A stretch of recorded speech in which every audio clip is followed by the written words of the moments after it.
તો અન્નપૂર્ણ અતિ આપશે અરે વિદ્યા અભયવર્ણો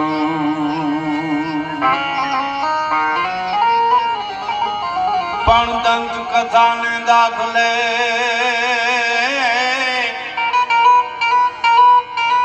આ તો દંત કથાને દાખલે આપણી જૂની વાતું જાત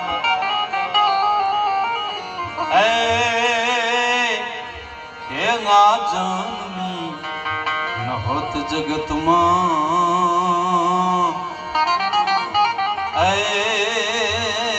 જુઓ મઢડે સોનલમાં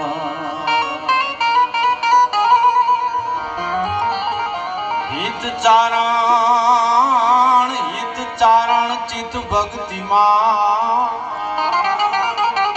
હિત ચારણ ચિત ભક્તિમાં અન જેને પ્રીત ઘટ ઘટ ઘન શ્યામ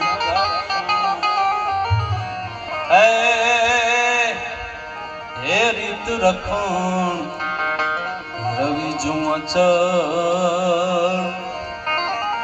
અરે પરિભ્રમ તમે કોટી પ્રણામ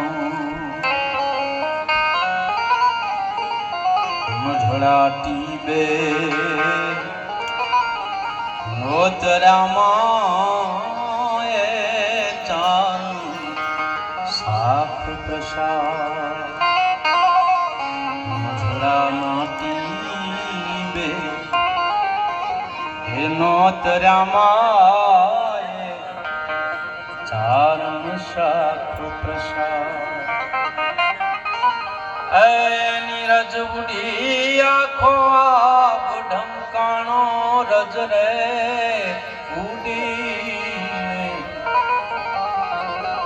નીરજ બુઢી ત્યાં તો આખો આ ભડંકાણો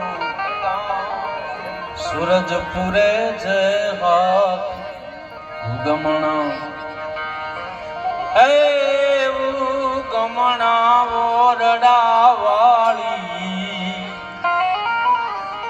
ભજુ તને ભેળિયા પોરબંદરની આ પાવન ધરતી પર જેમનું નામ લઈએ અને આપણો દિવસ સુધરી જાય, જેનું સ્મરણ કરતા માણસના જીવનના આધિ વ્યાધિ અને ઉપાધિ ખતમ થઈ જાય, જેનું નામ સ્મરણ કરતા પાપ દોષથી માણસ મુક્ત થઈ જાય, એવી જાગતી જ્યોત એટલે આપણા પૂજ્ય સોનલમાં આય શ્રી સોનલ. એમની કૃપા 18 વર્ણ ઉપર છે, પણ ચારણ પર તો એની વિશેષ કૃપા છે. એવી વિશેષ કૃપા આપણા પર વરહાવનારી આપણી જોગ માયા આ હોનલ માના મંદિરની મૂર્તિ પ્રતિષ્ઠાનો મહોત્સવ ચારણ સમાજ દ્વારા જ્યારે અહીંયા આયોજિત થયો હોય, ત્રિદિવસીય આ કાર્યક્રમ છે. એમાં આજે આ સંતવાણી લોક ડાયરો માતૃવંદનાનો કાર્યક્રમ પૂજ્ય આયમાં વધાર્યા છે. આયમાના ચરણોમાં વંદન, આપણે બધા માના ચરણોમાં વંદન કરીએ. જાહલમાં અહીંયા બિરાજમાન થયા છે, માના ચરણોમાં વંદન, આય પરંપરાને વંદન. તો જાગતી જ્યોત જેને કહીએ છીએ, આમ તો જાગતી જ્યોત શબ્દ આપણે બોલી બહુ જઈએ, પણ જાગતી જ્યોત કહેવાય કોને? હા, એ જાગતો દીવો કોને કહેવાય? તો જે મેં જેમ કીધું એમ જેનું નામ લેતા મારા તમારા જીવનના પાપ દોષ ટળી જાય, જેનું સ્મરણ કરતા આધિ વ્યાધિ અને ઉપાધિથી માણસ મુક્ત થઈ જાય, જેનું સ્મરણ માત્ર છે એ મને અને તમને સદવિચાર આપે, એને જાગતી જ્યોત કહેવાય. એટલે આ સોનલમાં માટે આપણે એમ કહી છે કે એ તો આપણી જાગતી જ્યોત છે. આવી જાગતી જ્યોત ભગવતી આ સોનબાઈ માના મંદિરનું નિર્માણ થયું હોય, ગઢવી સમાજ ચારણ સમાજ આખું આયોજન કર્યું હોય. અહીંયા આ જગ્યા તો બહુ જૂની, પણ આપણો સમાજ અહીંયા અર્જુનભાઈને હું પૂછતો હતો કે આપણા કેટલા ઘર છે. મને કીધું 150 ઘર હશે આપણે કદાચ, એટલે બહુ જાજો સમાજ નહીં. એમ છતાં એક થઈ આયમાના આદેશ પ્રમાણે હું અને આપ હાલીએ છીએ અને એનું આ પરિણામ છે. હા, આયમાના આદેશ પ્રમાણે હાલીએ છીએ એનું આ પરિણામ છે. આઈએ એમ કીધું, જો આયમાનો સંદેશ છે ને એ જીવનમાં ઉતરી જાય ને એટલે ચારણનું જીવન બહુ ધબકતું થઈ જાય. હા, જીવવાની મજા બહુ આવે. માનવંતા મહેમાનો અહીંયા ઉપસ્થિત થઈ રહ્યા છે ત્યારે છત્રાવાથી અમારે રણજીતા હતા. આવો રણજીતા હતા. બધા મહેમાનો આવે. બાપ, આ તો આ હોનલના મંદિરની પ્રતિષ્ઠા છે એટલે છત્રાવાથી અમારે વીર વછરાજની જગ્યા અને એમાં રણજીતા હતા એ પધાર્યા છે. બાબા સ્વાગત.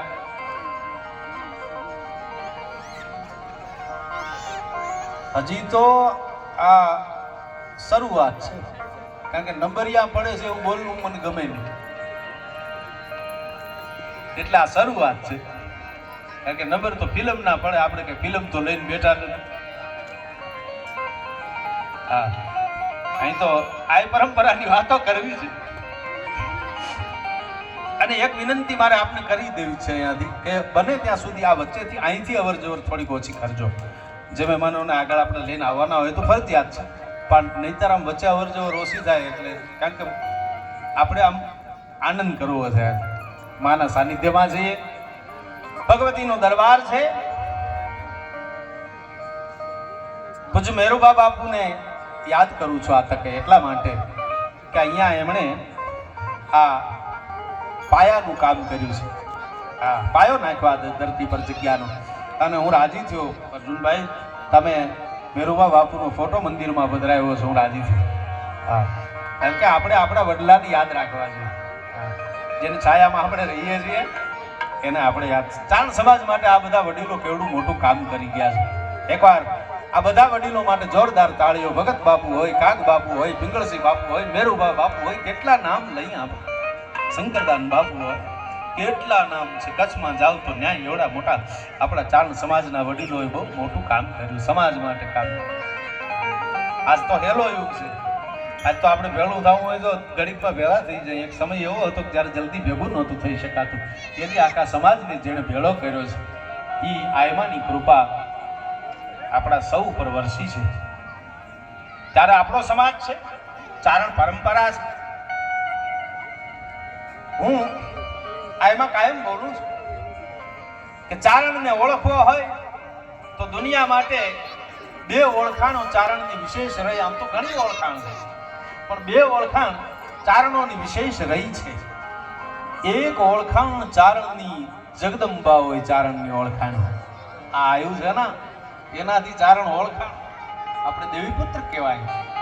આયુ આપણી ઓળખાણ છે. ઘરે ઘરની કુળદેવી થઈને બેઠેલી જગદંબાઓ છે એ ચારણની ઓળખાણ. અને બીજી ચારણની જો કોઈ ઓળખાણ હોય તો એ આપણા મૂર્ધન્ય કવિઓ, આપણા મૂર્ધન્ય સાહિત્યકારો એ ચારણની ઓળખાણ. હા, એને આપણને ઓળખાતા કર્યા છે. ચારણ કવિઓએ આપણને ઓળખીતા કર્યા છે. ચારણ સાહિત્યકારોએ આપણને ઓળખતા કર્યા. ચારણના ગાયકોએ આપણને ઓળખાતા કર્યા. હું તો કાયમ બોલું છું. ચારણ સમાજ છે, શરૂઆતમાં મારે બોલવું છે, પછી હું ગાવાનો છું. પણ રણજીતા હતા, ચારણનું જેમ સાહિત્ય છે એમ ચારણનું પોતીકું એક સંગીત પણ છે. હા, ચારણનો ગાવાનો પ્રકાર જો ઘરાનાની પરંપરા શાસ્ત્રીય સંગીતમાં છે એમ ચારણનું પણ એક ઘરાનું છે. એ ચરજો ગાતો હોય, એ ભાવ ગાતો હોય તો એમાં નોખા શું, એના પોતીકા શું છે. હા, હે મારી અરજી સુણીને મોગલ ગાવજો રે. હે મારી વાયુવે કે કરવા વાર માતાજી વેલા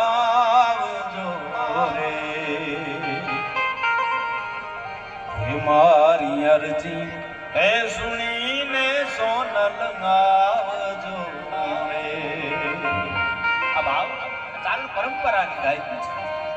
હે માન હાથે તે કંકણ હે મન રે માલી હાથે એ કંકણ હે